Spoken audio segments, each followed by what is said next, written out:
السلام علیکم dear students, کیسے ہیں آپ لوگ؟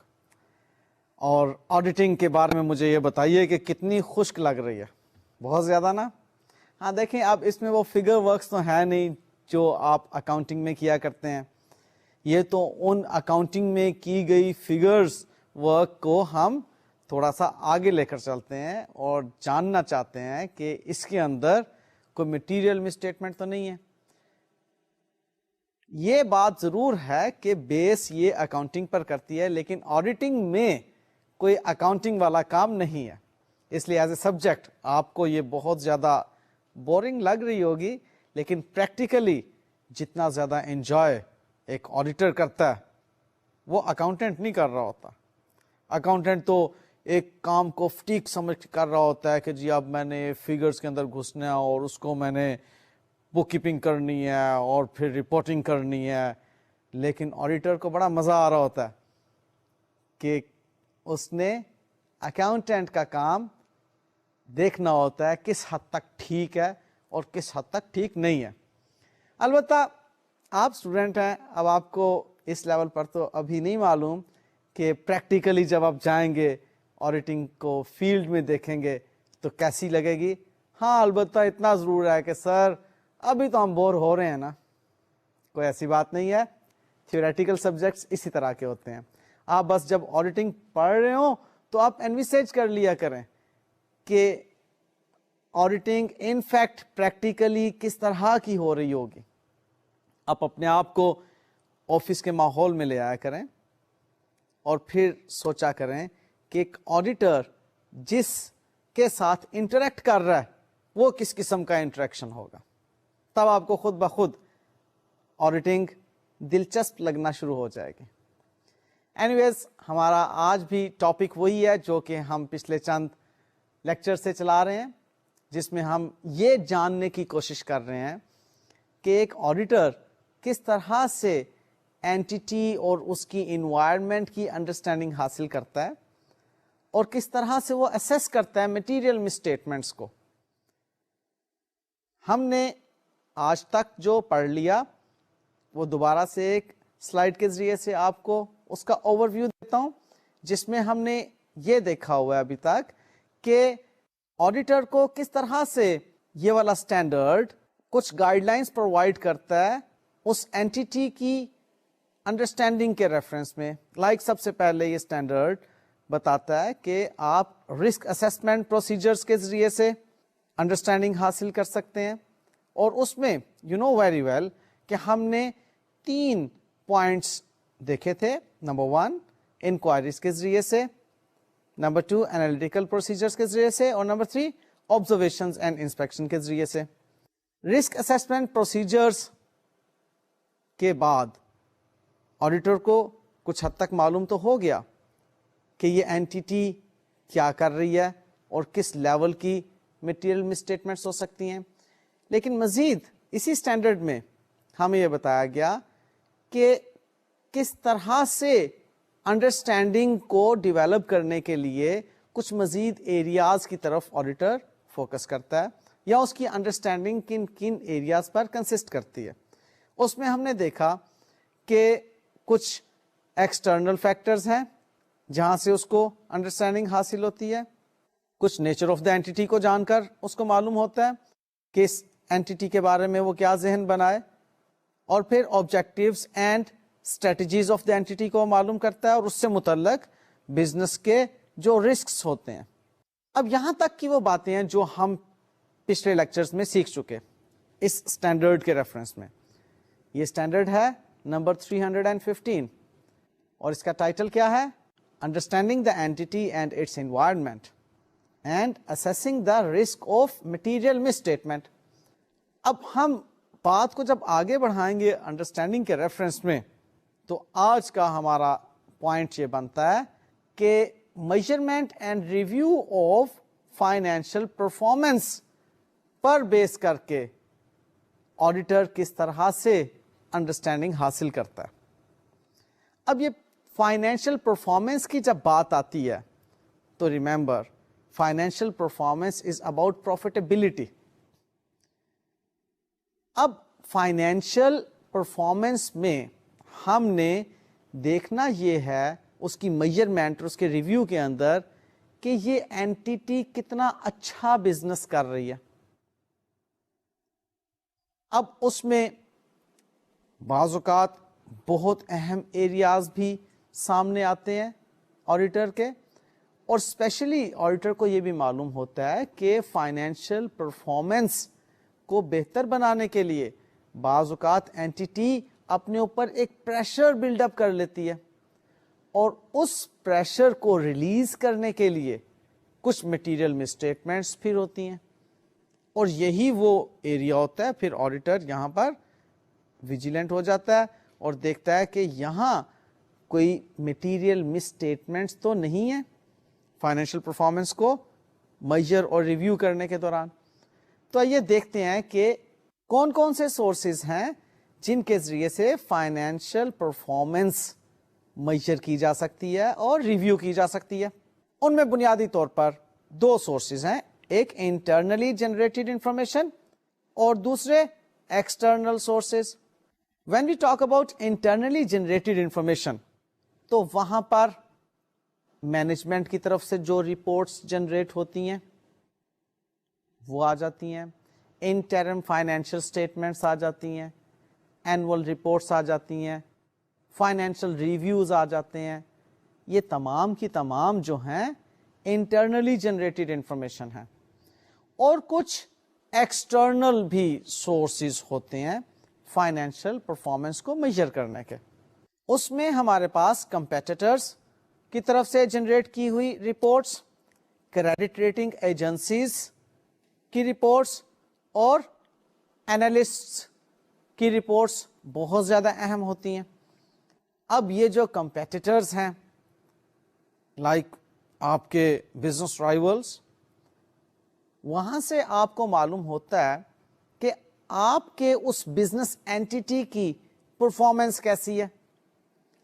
اب وہ بزنس رائیولز جو ہیں وہ اپنے لیول پر بزنس کو جس طرح سے لے کر چل رہے ہیں ان کی رپورٹس کیا کہہ رہی ہیں, اور ہم کس لیول پر اس وقت بیٹھے ہوئے ہیں.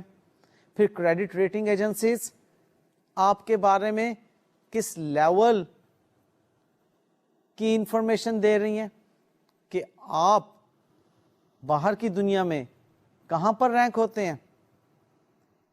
اور پھر اینالسٹس جس طرح سے آپ کی فائنینشیل اسٹیٹمنٹس کو اینالائز کرتے ہیں وہ آپ کو کہاں پر رینک کرتے ہیں. تو ان تمام سورسز پر بیس کر کے آڈیٹر کن ایریاز پہ فوکس کر رہا ہوتا ہے. لائک اب آڈیٹر کنسیڈر کرے گا کہ کی ریشوز کیا ہیں اور آپریٹنگ اسٹیٹسٹکس کیا ہیں. اب یہ ایک بنیادی چیز ہے جس کے ذریعے سے آڈیٹر اس کی یعنی کہ اس آڈٹ اینٹیٹی کی, آڈٹ کلائنٹ کی پرفارمنس کو میجر کر رہا ہے اور ریویو کر رہا ہے. اب وہ کی ریشوز کی جب ہم بات کرتے ہیں تو یہاں پر پروفیٹیبلٹی ریشوز آ جاتی ہیں. When we talk about profitability ratios تو اس میں کچھ تو بڑی بنیادی ریشوز ہیں like gross profit ratio, your operating profit ratio, expenses کی ریشو آن سیلز, اور کچھ تھوڑی سی زیادہ ٹیکنیکل ہے like return on capital employed, return on owners equity. اب یہ ریشوز آڈیٹر کو بتاتی ہیں کہ how well the entity is performing financially. اب اس کی پرفارمنس کو میجر کرتا ہے آڈیٹر چند ایک ریشوز پر بیس کر کے, اور تب آڈیٹر کو جو نالج حاصل ہوتا ہے اس کے اوپر بیس کر کے وہ آڈیٹر اندازہ لگاتا ہے کہ کوئی میٹیریل مس اسٹیٹمنٹ تو نہیں ہے. اب لائک ایک انڈسٹری کی نارم ہے کہ وہاں پر پروفٹ آفٹر ٹیکس کی ریشو آن سیلز سپوزلی 12% ہوگی. اب اگر اس اینٹیٹی نے پروفٹ آفٹر ٹیکس کی جو ریشو بنائی ہوئی ہے وہ بنتی ہے کوئی 8%, تو ڈیفینیٹلی آڈیٹر کو اسٹرائک کرے گا کہ نارمس تو یہ نہیں ہے,